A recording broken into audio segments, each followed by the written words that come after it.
What does effective forecasting have to do with buying real estate? A lot more than you think. In this episode of How to Buy, I'm joined by Dr. Todd Cashton, professor of psychology, a public speaker, accomplished author, and one of our recent home buyers, to share his perspective on how clarity, timing, mindset, strategy shape a smarter buying journey. Hope you enjoy. Awesome. Well, Todd, thank you so much for jumping on board. To have such an accomplished man like you on this podcast, but also to call you our client is definitely a privilege. So thank you for taking some time to chat with us today. No, it's my pleasure. Well, Todd, obviously, you have gone through the buying process of investing in real estate a few times now, and we've had the pleasure of bumping into you and serving you in the most recent transaction. And so, the premise of this entire podcast, which is called How to Buy, is to give advice, from people that have actually gone through this, not necessarily from the quote unquote experts that exist, but the people that are actually in the trenches buying real estate, and give them advice regarding your specific scenario. There's a lot of people obviously that need to move for various reasons. So maybe, I guess before we get started, maybe just give us a quick, synopsis of your story. Sure. Yeah. I wish that I heard a podcast with me before I started this journey. So this is actually a great pleasure. I hope to save people a lot more money than I lost. So we raised three daughters. Now they're twin 18-year-olds and soon to be 13-year-old. We've got a very big house. I never liked having a big house. You can see if there is visual in this podcast, there is nothing behind me because I'm just about to move to my new place. And our twin 18-year-olds are going to college in 2 months. So we're downsizing, and we had a sell and a purchase. And you've got even just that piece alone is kind of complicated because you have to nail down the timing of, do you sell to get the money before you buy the place? Is the market at the right time where you find the place, but you don't quite have the finances there to buy the place until you sell your place? So there's a lot of places we can go. Yeah. And I think, you kind of, hinted right at this. A lot of variables that ultimately end up paralyzing people, right? Because, fear of the unknown is a real thing, but I read one time that fear is literally an acronym, right? It's false evidences appearing real, right? And it's until you start to really tackle each piece one at a time and that you begin to gain some traction. So, obviously your scenario is not necessarily unique, but there's a lot of people that are obviously also downsizing. Kids are moving out of their places. Where do you begin? There's a lot of questions, right? Clearly, where do you begin to even start that process? My suggestion is to think about this. It's kind of like choosing a romantic partner, where pretty much everyone in the universe, in every culture, wants kindness, intelligence, wittiness, and some level of emotional security / financial security. So those are kind of like your key variables. And then you get wacky things that pop into the matrix. So in this way, you got to think like your value matrix. Like, what is at the core of what you're doing? So for me, as I was downsizing this house, fundamentally primary variable was my soon to be 13-year-old daughter. I wanted to keep in the same school district. Now, there's always little gray zones, just sort of like negotiable with the question mark area here. So for this, when I was working with Aaron, one of your partners, my real estate broker, we did end up looking at places that were outside of the school zone of where she is right now. And then I looked up online. I looked with artificial intelligence, talking to experts, talking to school officials. Hey, if I just cross outside the school threshold, could I write a letter and describe my situation, have her stay in the school district? So even this variable, which seems like it's static and immovable, in some ways, when you start to be more psychologically flexible and realize, let me just see and just ask to see if it's possible, if I can kind of move the needle a tiny bit in terms of the geography of where I can look for a place. One of the things that you pointed out, and, I want to definitely bring that forward, is, aligning yourself with, the correct real estate professional, right? There's so many people that are out there that say that they do a good amount of business, but they don't necessarily do much. There was a study done by Mike Dopreti from the University of Colorado that said that, 20% of the real estate profession are moving about 60% of the inventory. And the majority of people in our industry, and specifically in real estate agents are doing this part-time. So how do you bump into someone like Aaron? How do you even like, consider, I'm assuming you did your due diligence. Can you maybe talk a little bit about, what that first step was for you as it pertains to Aaron? I live in Little Rocky Run. It ends up being like this brand name neighborhood in Clifton, Virginia / Centerville, Virginia. And we have in our area, there's about 2,000 families that live in our area. We even have a newsletter that comes with our little community, and you'll see advertisements from real estate brokers in this newsletter. So your first inclination is to go here. Now, everybody's got a tagline of, we are the number one real estate broker for people that buy and sell from Little Rocky Run. We've sold the most, we moved the most units. We get the best prices. We get the best deals. So since I'm a clinical psychologist and I'm a scientist, I am wary of, hey, where's the numbers? Like, where are the numbers that, like, I don't know how you calculated the most sales, the most units. Are you talking about 1989? Are you talking about this year? So I immediately have healthy skepticism, just as you're saying about every real estate broker.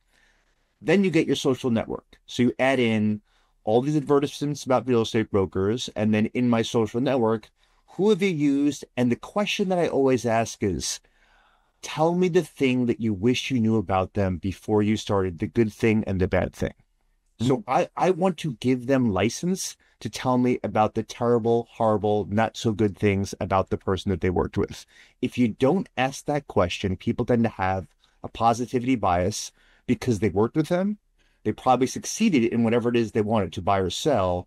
And you have this dissonance where to match what you did with how you're thinking, you pretend that that person's better than they are. So make sure you ask, what was the thing that you didn't like about them? What was the thing that you thought would be you wish was different with that person, so you can get the juicy negative gossip if it exists.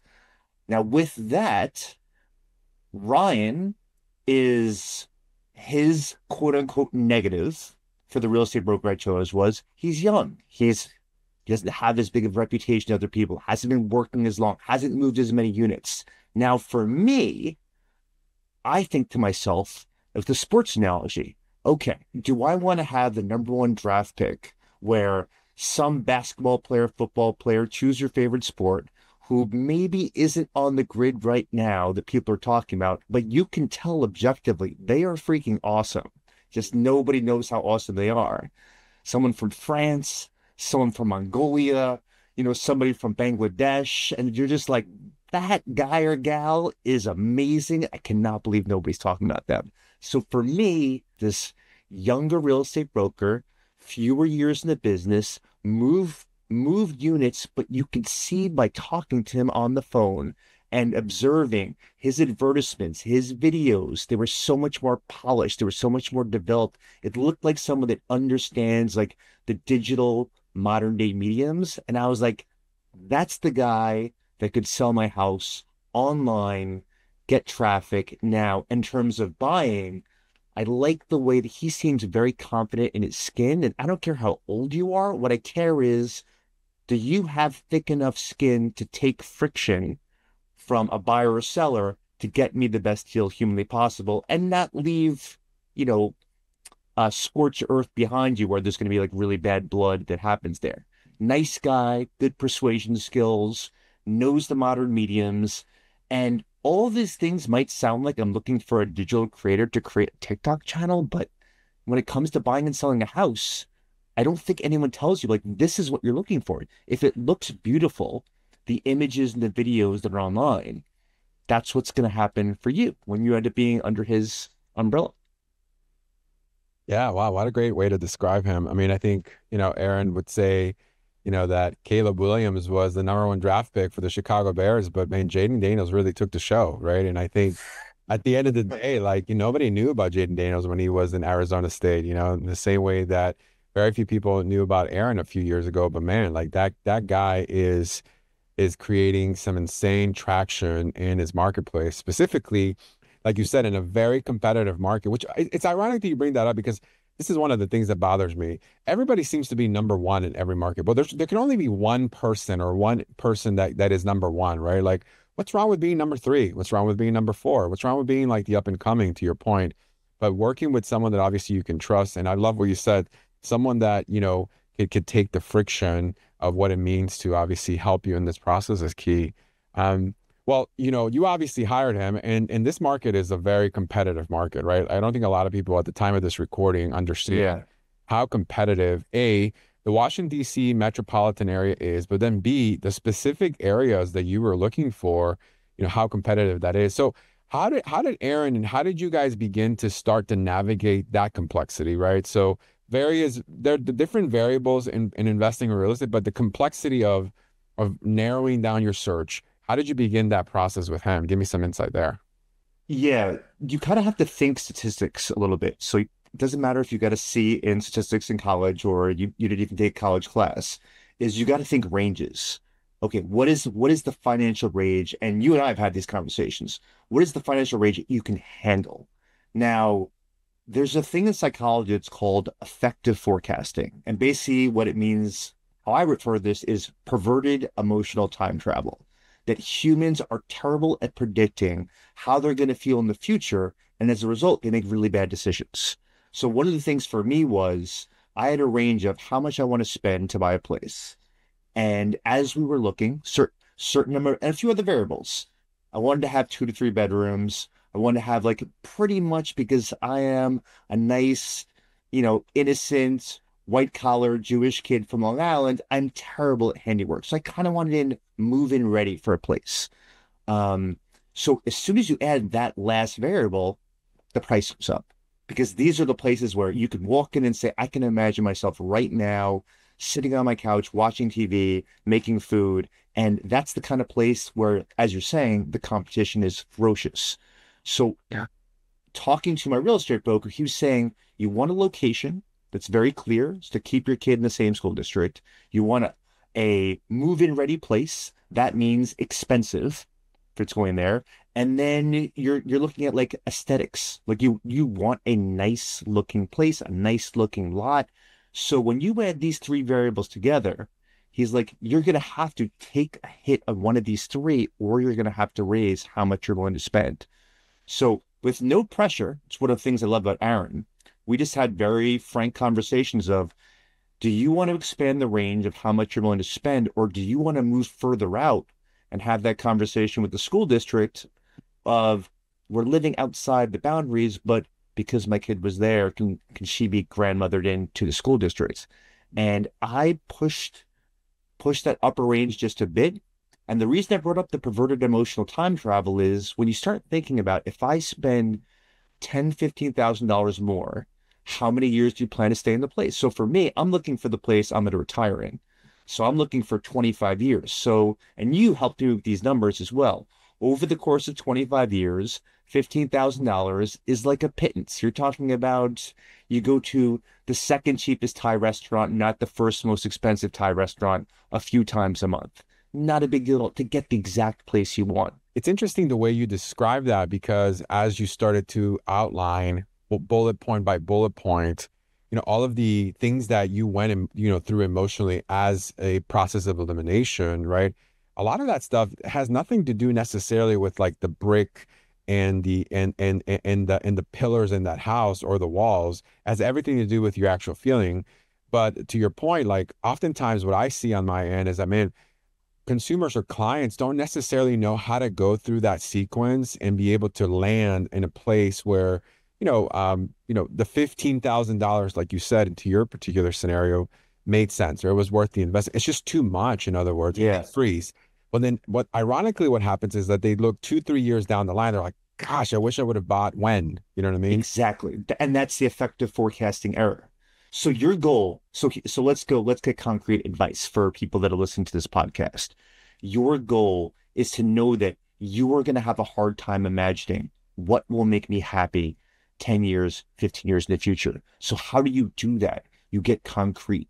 So what I would suggest is when you're in the backyard, your deck, in the grass, when you're in your basement, imagine what's going to be like in the summer, what's going to be like in the winter, What's it going to be like in the fall? And then imagine yourself, what's it going to be like when there are 5 people in the house? What's it going to be like if we have to have Thanksgiving in my house and we double the size of the people? What's it going to be like when I'm by myself and my kids are on vacation or a sleepover and it's just me alone in the house, in the basement, in the bedroom? In terms of space, how does it make you feel when you lay down, when you stand up? So like imagine when you imagine all of these different versions of yourself, you can then make better forecasts in terms of, okay, I've worked through enough permutations of myself in different scenarios that I'm going to prevent myself from making this effective forecasting error. Wow, that's very powerful. That is very, very powerful because, you know, people buy emotionally and they justify logically, right? Like I think at the end of the day, like a house is not just a house, it's a home. It's a home where you're going to create memories for your kids, create memories for yourself. Um, yeah, and I think that's incredible, incredible advice. But then you also have strategy, right? I mean, clearly, you did your due diligence as well on the financing side of things. And I think that's important for people to do that as well. One of the things that I said to you and I said to all of our clients when we go over the section of the intent to proceed is like, look, just because Aaron referred you to us, I don't want to assume that we are the right party for you, right? You have to do your due diligence regarding the overall market. Yeah, rates are rates, markets are going to fluctuate regardless, but who do you feel most comfortable moving forward with? And, at first, I mean, it wasn't necessarily a clear and evident to you at first that we were the right partners to partner with, but maybe walk me through like what changed, right? Like, so, we had a great conversation. We obviously presented our offerings and our options, and you had a prior relationship that, you had an affinity towards, but that obviously changed. So can you give us some insight there, and maybe some advice around that as well as it relates to the financing side of the equation? Okay, great. Let me make a caveat. I am speaking to whoever's listening to this. Leo and I did not have this conversation. Um, I told Leo about how we ended up with each other, how thankful I was, which is why we can have this conversation. I am not being paid to say what I'm about to say. So, um, Leo's website is amazing. Leo is a super friendly guy, super fun to talk to.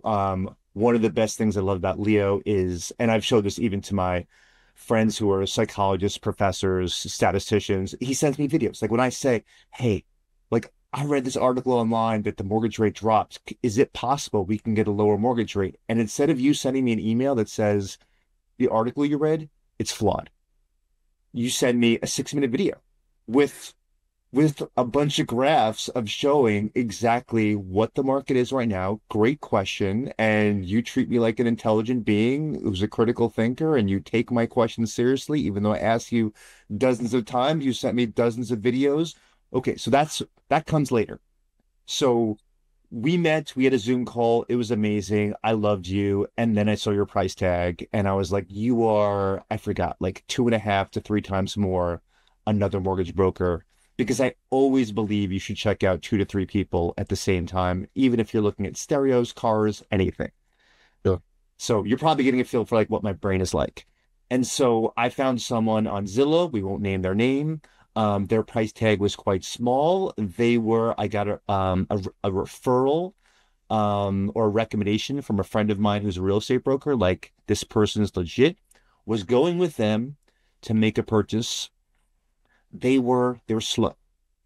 And also, we won't go into the exact numbers, but let's just say is that when there's a calculation of what assets do I have available to make a purchase, and this is a competitive market, so you don't have that much time.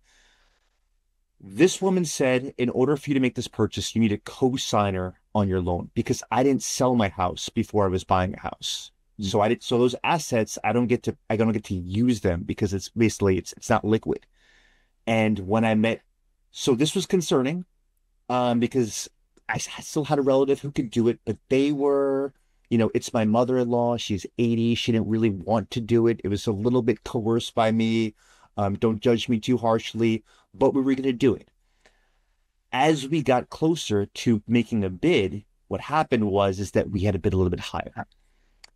My real estate broker, Aaron, who's friends with Leo, basically told me, like, listen, without your permission, I apologize.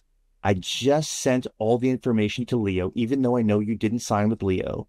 And he said he could make this happen without the cosign. And he could make this quicker in terms of a 48-hour turnaround on anything. If there's another bid, he could turn around, have a different mortgage loan application ready to go within hours. The other person said nothing of the sort. There was no ability. She couldn't even give me numbers in terms of how long it would take if another bid came in to make a different mortgage loan application. And so during this process, I don't know exactly when the moment was. I just called Aaron and said, listen, I need you to release the big dog, Leo. I need to go with him. And I switched because in a market that's competitive, I needed someone who was agile, who was quick, who was attentive, and basically like help me. I didn't want to lose this place. It's one of these variables. If you saw an advertisement for a mortgage loan officer or a company, and they said, we're flexible, we're agile, we will make sure it happens, you're not going to believe it because it's not behavioral. So listen to what I tell you is that behaviorally, this is what agility looks like, which is there is no rest for the wicked trying to make a quick purchase of in terms of nothing happens between Friday and Monday. No, this is when if somebody wants to sell their house and they can get good money on it, they're going to do something between Friday and Monday. You need someone who's actually able to do that. And so it was really easy to go with Leo, to switch to Leo. And honestly, like I would recommend to anyone, like get the person that can make it happen because that few $1,000s right there, again, kind of talking about effective forecasting is nothing because the difference between getting the place you want and having to go back into the pool and go search again. Mhm. Wow. Yeah, definitely not paying for this, but I feel like I owe you for that amazing testimonial. Um, that's the difference between working with a full fee, mortgage professional, right? I mean, at the end of the day, you have to align yourself with whom you feel most comfortable, but you nailed it, right? It's those little things that ultimately add up to such a degree where you're like, it literally boils down to whether you get the house or you don't get the house, right? Now, most people say, well, yeah, of course, you probably overpaid for this property. No, you're aligning yourself with individuals that are going to help you not just win homes, but actually compete while at the same time now allowing you to make bad decisions that you're going to regret 6 years later. Could you escalate $100,000 and win a house? Sure.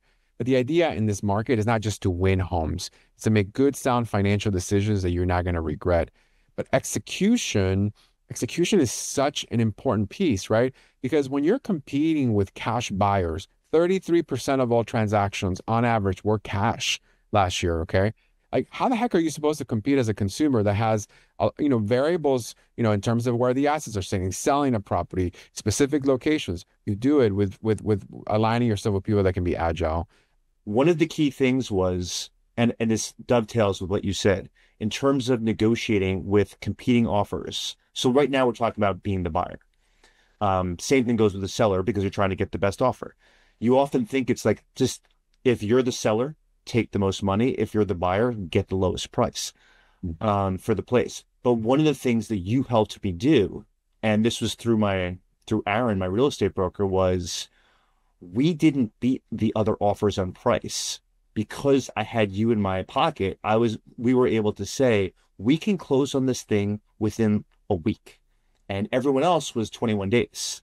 And so again, the speed, the agility, if you saw that in an advertisement, it wouldn't make any sense to you. But I'm saying as someone who just got finished with the sale, just got finished with the buy, and say, you need to know the story of how this happens is because we could close quickly, because it was clear that I had the assets and Leo, you were able to sign off on the mortgage loan application. These sellers were so confident this is going to happen that they could go with me over someone that offered more money. So there are variables that those of us like myself who aren't in the industry don't realize that you can win on as opposed to escalating the amount of money you're going to spend on the house. And only if you're with good professionals do they start doing futzing around with, the percentages that go to brokers and in terms of the speed to which you close, in terms of, the inspections and are you going to waive the appraisal where you'll take the place even if the appraisal is low? All of these variables allows you to win against someone who's offering more money. And that's something that I had no idea until this process started. So, Well, Todd, I mean, you've enriched this podcast on many ways, and I just wanted to say, first of all, thank you so much for allowing us to serve you in this capacity. But most importantly, in this particular podcast, thank you for all of the nuggets of wisdom that you bring to people in similar scenarios that you were in, and hopefully, this information obviously provides the value that I already see from the information that you were able to drop here for us. it's my pleasure. I hope someone gets more money or saves more money from this conversation. Thank you so much.